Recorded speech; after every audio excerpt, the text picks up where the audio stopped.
म आज यहाँ मानेताल खेततिर भनौँ न खोलातिर जाँदैछु। यहाँसम्म चाहिँ बाइक आयो मेरो। बाइक चाहिँ अब हेर्ने बस्ने छ। अब यहाँबाट अगाडि म अब पैदलै जान्छु। किन खराब छ यो यहाँबाट यो जङ्गल यहाँसम्म आइगयो। अब यहाँ चाहिँ बाटो पानीले बिगारेर रहेछ। बाटो अप्ठ्यारै थियो।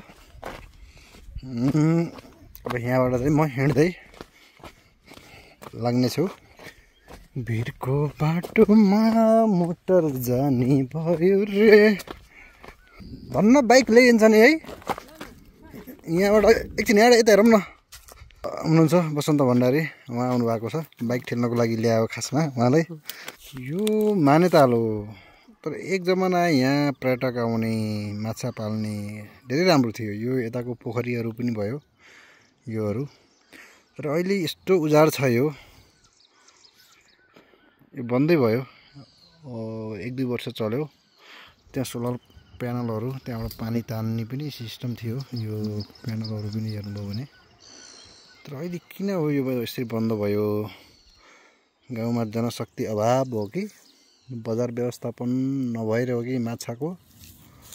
यो चाहिँ अहिले बन्द भइसक्यो। म त्यही नै जान्छु। यो चाहिँ यस्तो ठाउँमा छ कि यो खोलाको किनारमा माथि जताततै डाँडोहरू छ। यो चाहिँ भन्छ यसलाई रिठाडा भन्छ। यहाँ हाम्रो खेतहरू पनि छ। यहाँनिर चाहिँ हाम्रो खेतहरू पर्छ। हामी यहाँ खुबै गोरुहरू हेर्न र बङ्गालोहरू भन्छ बर्खामा यहाँ खाजा पकाउने खाने। यो भाइ बहिनीहरू पनि रहेछ। यहाँ डियाहरू हेर्न रहेछ। यहाँ क्या रमाइन्थ्यो। यो खोलो भयो, पनाको खोलो भन्छ यसलाई। यहाँबाट बगिरहेछ। एकदमै रमाइलो गरेको ठाउँ हो। ऐसोलु खाइदेऊ न है। ऐसोलु खाने मान्छे पनि रहन्छ यार अहिले गाउँमा यार। यति धेरै पाकेको छ।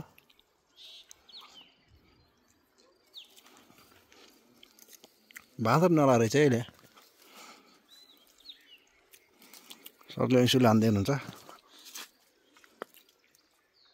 पानी पर्ला जस्तो भइरहेछ त आज। कुट्ने त होइन नि हामीलाई पानीले। भिरको बाटोमा धन्न ल्याइन्छ यार बाइक यार। बडा यस्तो बाटो छ। यो रुखमा म चढेको बहुत याद छ यार। यहाँ गोरु हेर्न आउँदाखेरि यो खोलो भयो, यो रुखमा चढेर। सरले अब रेडियो बजाउन थाल्नुभयो।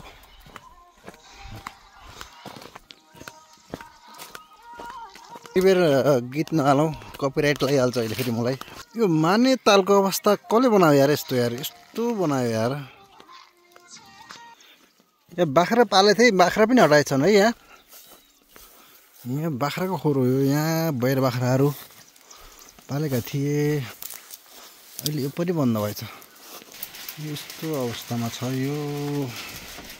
पाल्नको लागि, बाख्रा पाल्नको लागि गराएको हो। यो यस्तो छ कि अब यो लगानी पुरै खराब भयो होइन। बाख्राको लागि त यस्तो राम्रो खोरहरू बनाएको थियो नि यहाँ।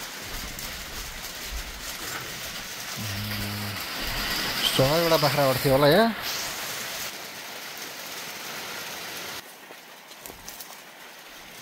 यो घर मैले जान्दा पनि यस्तै थियो, अहिले पनि यस्तै छ। म त्यही त म जान्ने बेलादेखि नै यो घर न भत्किन्छ, न राम्रो हुन्छ, न नराम्रो हुन्छ, नयाँ मान्छे बस्छ होइन। यो मैले जान्ने बेलादेखि नै यो घर यस्तैको छ, यस्तै छ।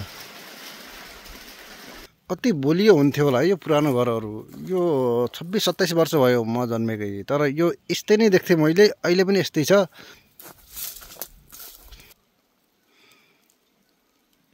यो पहाडी देखेको यो सानो घर, लिफ्टिङ सिँचाइ जुन हाम्रो घरतिर जान्छ पानी यहाँबाट।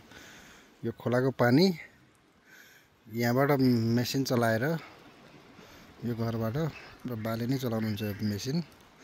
यो कहाँ पुग्छ? माथि डाँडोमा। माथि डाँडोमा गएपछि यो यताको गाउँमा प्लस यो डाँडोभन्दा पछाडिको गाउँमा करिब 100-150 घरधुरीलाई भनौँ न पानी चाहिँ यहाँबाट जान्छ। अहिले पानीको लागि धेरै सुविधा छ। यहाँ पनि के बनाउनु ला रहेछ सायद के बनाउनु लागेको थियो होला यहाँ पनि पिल्लरहरू गाडे रहेछ यहाँ र मान्छेहरू भन्छ यहाँ पनि अल्पत्रै छ जे पनि अल्पत्रै छ त ओ हावाहुरी पानी आइसकेछ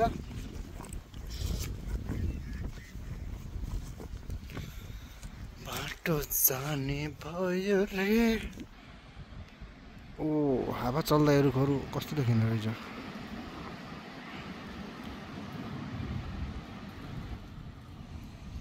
गाइजहरू आजलाई यति नै पानी पर्यो अब मपुङ डाँडोमा हो तर म यताबाट घुमेर आएको टाइम लाग्छ त्यही बस्ने पानी आयो त